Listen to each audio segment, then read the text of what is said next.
Welcome back. This is part one of the unit 4 जिसमें हम पढ़ेंगे इकोनॉमिक्स लॉ। इकोनॉमिक्स लॉ मतलब अगर तुम्हारे पास क्लाउड सिस्टम सॉफ्टवेयर आपने सेटअप कर दिया है, ठीक है, उसको मेंटेन करने का कितना खर्चा आएगा, कितना आपके पास पे जेब में क्या होना चाहिए, जेब में ये चीज होनी चाहिए। तो ये उसको डिफाइन करेगा, या फिर आपकी जेब में कितना ये है इसको डिफाइन करेगा, ठीक है। लेकिन से क्लाउड इकोनॉमिक्स कहाँ से आई? क्लाउड इकोनॉमिक मतलब होता है पैसे का लेन देन। अब जब भी तुम कोई क्लाउड सर्विस लोगे तब तुम्हें लिए ये लगेगा। जब भी अगर तुम अपना नया क्लाउड सर्वर बना रहे हो उसके लिए भी आपको ये लगेगा। और इस सबको जो भी हैंडल करता है, इस सबको हैंडल करने वाला क्या है? Cloud economics. उसमें क्या क्या आ जाता है? डेवलपिंग एन इकोनॉमिकल स्ट्रेटजी, एक प्रॉपर प्लान बनाना कि पैसे का लेन देन कैसे आएगा, पूरी पैसे की कॉस्ट को समझाना कि अगर आप एक सर्वर रेंट ले रहे हो उसको कितना खर्चा लगेगा, आप किसी को रेंट दे रहे हो आगे उसको कितने खर्चे पे देना है, जिससे आपको कितना प्रॉफिट होगा। ये सारा जो प्लान है ये सारा इसमें आता है। Loss of cloudonomic cost estimation, these are all the things जिसका मतलब है क्लाउड इकोनॉमिक क्या होती है, ठीक है। Study of cloud computing, cost benefit economics and everything. Now let's explore more. देखो, there are two types of cost in cloud. Number one is upfront cost. Upfront cost क्या होती है? Let's understand it is simple word. Upfront cost वो होती है कि जब भी आपको इस नया सेटअप करना चाहते हो, मान लो आप मार्केट में जंप करना चाहते हो, मार्केट में मेरे को सुग्रीव नाम की कंपनी खोलनी है क्लाउड की। अब उस कंपनी को खोलने के लिए मुझे कितना पैसा इन्वेस्ट करना पड़ेगा, सब चीजों को ऑर्गेनाइज करने के लिए कितना मुझे उसमें पैसा लगाना है, आईटी रिसोर्सेज, उसको रिसोर्स करने के लिए, डिप्लॉय करने के लिए या बनाने के लिए कितना मुझे डेवलपर को देना पड़ेगा, कितना मुझे सर्विस प्रोवाइडर को देना पड़ेगा, कितनी कॉस्ट मेरी इन टोटल लग रही है परचेजिंग में, डिप्लॉयमेंट में एंड एवरीथिंग, उसे बोलते अप फ्रंट कॉस्ट, ठीक है। एग्जाम्पल, ये इनका can include labour cost, setup cost and everything that can be included in upfront cost, ठीक है। इसके बाद आती है ऑन गोइंग कॉस्ट। एक बार हमारा स्टार्टअप खुल गया या फिर मेरा बिजनेस खुल गया, मान लो सुप्रीत नाम का एक क्लाउड हमारा मार्केट में आ गया, अब उस क्लाउड को रनेबल बनाने के लिए मेरे को कितना खर्चा आएगा, उसके लिए मेंटेनेंस कॉस्ट आएगी, मुझे उसको मेंटेन करना पड़ेगा, मेंटेनिंग का खर्चा आएगा। उसके बाद अगर मेरा फिजिकल सर्वर है उसको कूल करने के लिए वो आएगा। अगर मैं डिस्ट्रीब्यूटर सर्वर में जाती हूँ तो डिफरेंट टाइप ऑफ मुझे फिजिकल सर्वर लेने पड़ेंगे जिसमें मुझे रिसोर्सेज खरीद के अपने क्लाउड को रिसोर्स प्रोवाइड करने पड़ेंगे। फिर उसकी इलेक्ट्रिसिटी फीस भी होगी, फिर बाकी इंश्योरेंस लेबर, क्योंकि पैसा मेरा एक बार बिजनेस रन करने के बाद, कछुआ अगर मेरा एक बार चला गया, ठीक है, उस कछुए को आगे बढ़ाने के लिए, ठीक है, कितना पैसा लगेगा उसको बोलते हैं ऑन गोइंग बिजनेस कॉस्ट, ठीक है। दो तरह की कॉस्ट होती है, मैंने अपनी कवर कर लिया। उसके बाद आता है लॉस ऑफ क्लाउड इकोनॉमिक्स। अब जब भी आप एक अपना क्लाउड बनाना चाहते हो, मान लो in market I want to make सुग्रीत क्लाउड, अब इस क्लाउड को बनाने के लिए मुझे किन इकोनॉमिक लॉस को, किन लॉस को, 10 लॉस को फॉलो करना ही पड़ेगा लीगली, तभी मैं कुछ सेटअप कर पाऊंगी, अपना मार्केट में पैर जमा पाऊंगी। Otherwise my startup will be ruined. Otherwise everything will be ruined and will be cost to zero, और मैं कंगाल हो जाऊंगी, बिकॉज एक तो मैं अपने ऊपर पैसा लगा रही हूँ और मेरी आउट को भी कुछ नहीं आएगी। then this means your business will be not usable, not practical। सबसे पहला लॉ हमारे पास आता है utility services cost less even थो दे कॉस्ट मोर। इसका मतलब ये होता है कि मान लो, ठीक है, मान लो आपका पास 15 लाख थे, ठीक है, आपने 15 लाख थे तो आपने क्या किया? 15 लाख थे आपके बैंक में और आपको घर से, होम से ऑफिस जाना होता था, ठीक है, आपको घर से ऑफिस जाना होता था, तो आपने क्या किया? उस 15 लाख की एक गड्डी ले ली, आपने उसकी गाड़ी ले ली और 15 लाख की आप फिर थार से जा रहे हो, थार रॉक्स पे आप अपने ऑफिस रोज जाओगे, रोज आउट में, ठीक है, कितना कॉस्ट होगी?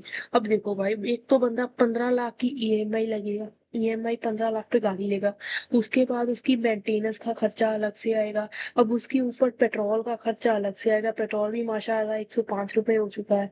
उसके बाद मेंटेनेंस हो गया, पेट्रोल हो गया, मान लो किसी ने इसकी थार का चक्का फाड़ दिया, जमीन पे कील थी या फिर धूप बहुत है, ब्लैक कार ले ली, ब्लैक थार रॉक्स ले ली मैंने, हीटिंग बहुत ज्यादा हो रही है, मैंने उसको आउटर स्पीकर लगा लिया बीच में, भाई मुझे गाने सुनने का शौक है, मैंने इसमें स्पीकर लगा लिया बहुत अच्छा।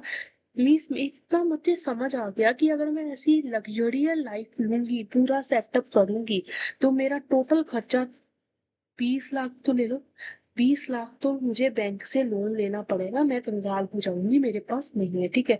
मैंने आपको पहले बोला था, सब रोना जो है हर को सब्जेक्ट में इसी का होता है, जिस दिन इसका रोना निपट गया कोई पढ़ेगा भी नहीं आज पे, ठीक है। अब देखो, इतना खर्चा करने के बजाय ये 20 लाख का मेरे को पड़ेगा, वहीं अगर मैं घर से, अगर मुझे घर से ऑफिस जाना है, मान लो ये मेरा ऑफिस है, मैं दिमाग लगाऊंगी, मैं क्या करूंगी, अपने फोन पे रैपिडो खोलूंगी, रैपिडो खोलूंगी, वहां पर रेंट पे गाड़ी लूंगी, रेंट पे गाड़ी लूंगी, 60 रुपए में ऑफिस चली जाऊंगी, 60 रुपए में एक दिन में जाऊंगी और उसको 30 में से मल्टीप्लाई कराऊंगी, मेरा खर्चा लाखों में नहीं आएगा। This is called utility services cost less even though they cost more. इसका मतलब ये है कि आप अगर यूजर हो, अगर आपको क्लाउड में अपना प्रोजेक्ट डालना है, तो आपको अपना खुद का सर्वर खरीदने की जरूरत नहीं है कि आप अपने घर की छत पे फिजिकल सर्वर खोल के रख दो कि हाँ भाई ये मेरा फिजिकल सर्वर है, और रोज सुबह शाम इसको पानी दो ठंडा करने के लिए, इसको मेंटेन करने का खर्चा दो, या जमीन खरीदो, मुर्गी पालन के लोन पे आप सर्वर एस्टेब्लिश करो।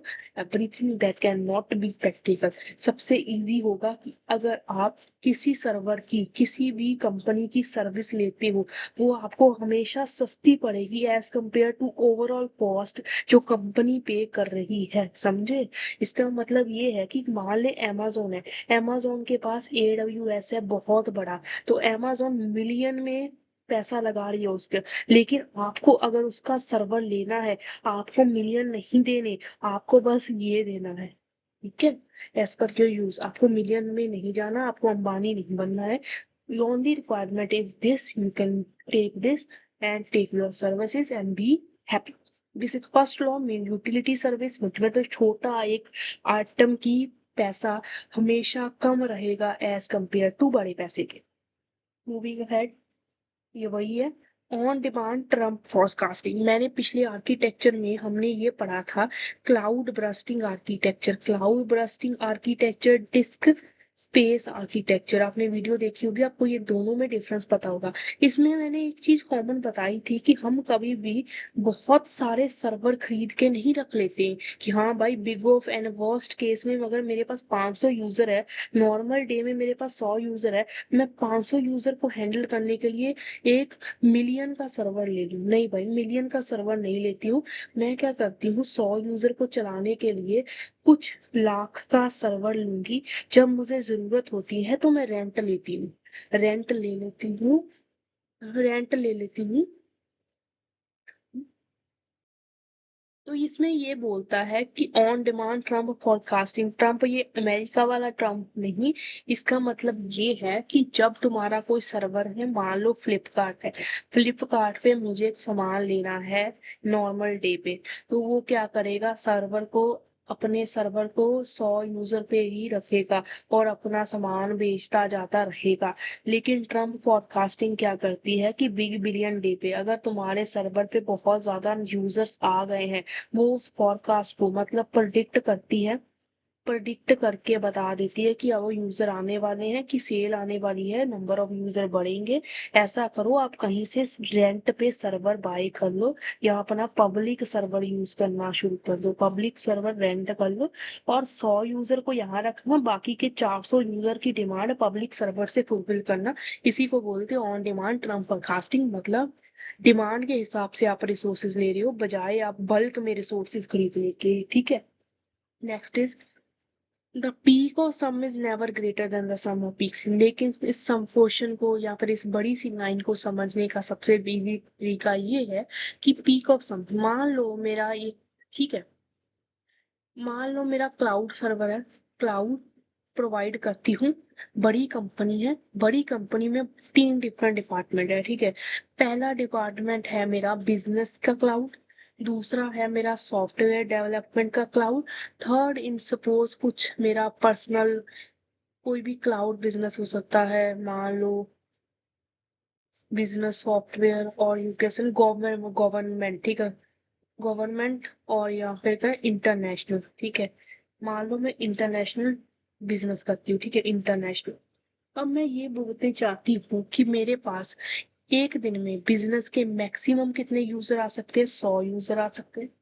सॉफ्टवेयर के कितने यूजर आ सकते हैं 24 आवर के पीरियड में, 100 यूजर आ सकते हैं।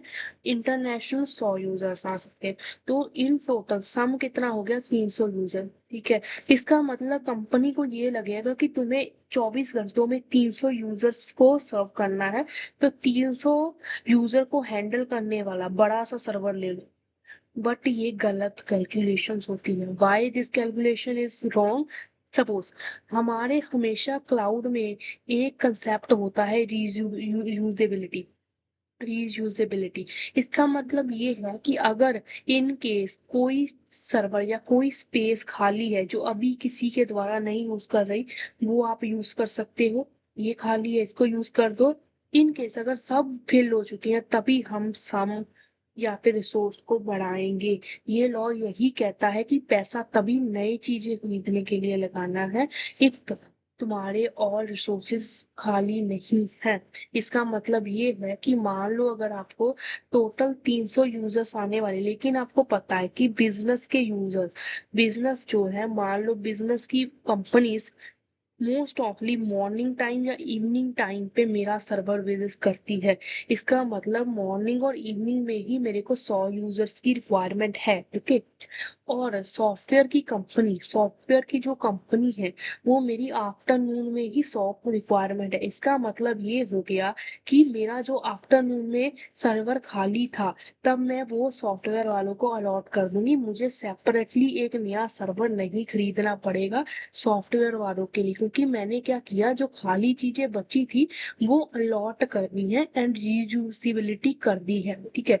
इसका मतलब ये है कि सम ऑफ फिक्स, मतलब peak of the sum is never greater than the sum of peak. Sum of peak क्या होता है, टोटल डिमांड जो मैंने कॉपी पे कैलकुलेट की थी कि तीनों कितनी डिमांड मांग रहे हैं, 300 यूजर।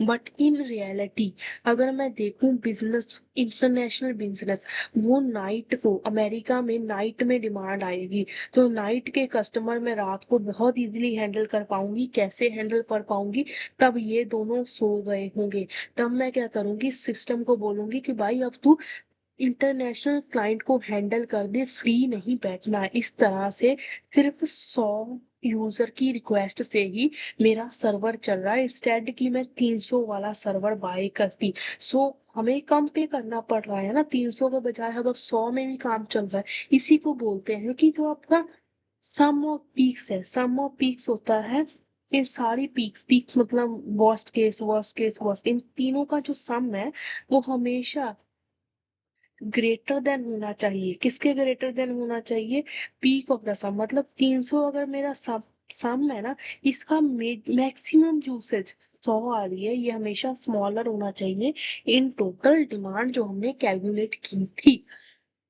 उसके बाद आता है aggregate demand is smoother that individual. Aggregate demand is smoother that individual. इसका मतलब ये होता है कि मान लो आपकी कंपनी में आप डेटा एनालाइज करना चाहते हो, कंपनी में आप रिसोर्स एनालाइज या फिर रिसोर्स एलोकेट करना चाहते हो। अगर आप एक एक यूजर के हिसाब से, 1 यूजर के हिसाब से सारे रिसोर्स इसी को प्रोवाइड कर दोगे, या फिर आप सारा जो कॉस्ट कॉस्ट मेजरमेंट है पर यूजर के हिसाब से आप सर्वर लेने लग गए कि पर यूजर अगर मेरा इतना सर्वर ले रहा है, मुझे उतने सर्वर बाय करूंगा, तो it will not be N efficient way. आपको अंदाजा नहीं लगेगा कि इन टोटल मेरे को कितने सर्वर चाहिए। उसके लिए मैं स्मूथ बिजनेस के लिए क्या करती हूँ, मैं एग्रीगेट डिमांड का एक एनालिसिस करती हूँ। एग्रीगेट डिमांड मतलब इन टोटल, इन टोटल कितने कस्टमर हैं? मैंने हमेशा बात की है 100 कस्टमर, 300, 400। मैंने कभी इसमें बात नहीं की कि एक कस्टमर इतने यूज कर रहा है कितना सर्वर दूंगी, दूसरे कस्टमर को क्या सर्वर दूंगी।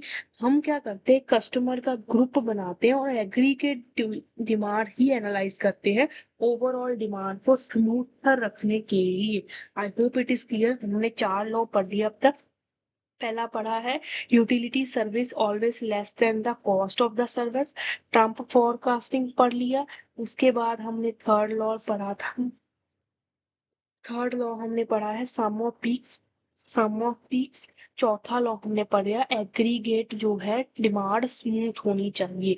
उसके बाद नेक्स्ट लॉ आता है हमारे पास average unit cost are reducer. इसका मतलब क्या होना चाहिए? Average unit cost are reducer, इसका मतलब ये है कि जितनी ज्यादा कंपनी ट्रस्टेबल होगी, कंपनी जितनी ट्रस्ट होगी, जिसपे नंबर ऑफ यूजर्स इन बहुत होंगे, उसकी हमेशा चीजें चीप मिलेंगी।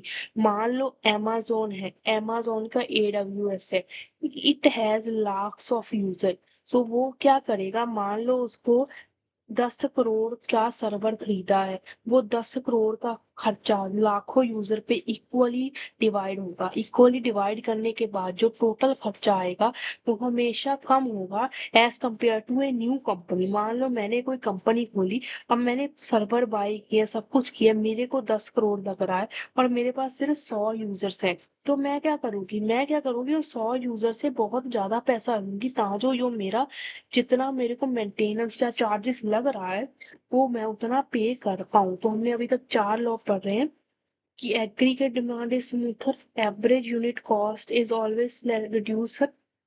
ठीक है। उसके बाद they are reduced by distributing fixed cost over more units of output, large cloud to achieve economics of sale. ठीक है।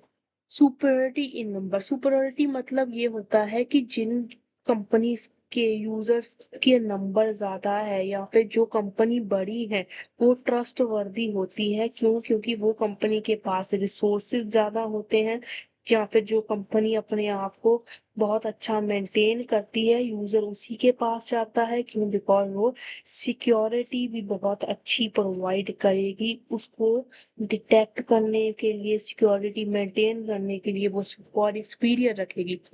Superiority in number is the most important factor in the result of commerce. Service provider have the scale to fight regular attack. Attack से लड़ने का वो हमेशा हमें information देगी। हमने अब तक कौन से लॉ पढ़ रहे हैं? सबसे पहले पढ़ा यूटिलिटी कॉस्ट हमेशा कम पड़ती है। दूसरा पढ़ा ट्रम्प फॉरकास्टिंग। तीसरा पढ़ा सम ऑफ पीस। चौथा पढ़ा एग्रीगेट डिमांड हमारी स्मूथ होनी चाहिए। पांचवा पढ़ा हमने एवरेज कॉस्ट हमेशा रिड्यूस होनी चाहिए। सुपरियरिटी इन प्रायोरिटी में रखनी चाहिए कि जो कंपनी सुपर है उसी को प्रायोरिटी दो। कुछ भी शुरू करने के लिए, रेंट लेने के लिए, कुछ भी अगर आपको रेंट लेना है तो सोचते आप अच्छी कंपनी से ही रेंट ट्रायल करो। ठीक है। उसके पास space time in continuum, space time continuum क्या होता है ये हम ध्यान से पढ़ेंगे। इसका मतलब ये है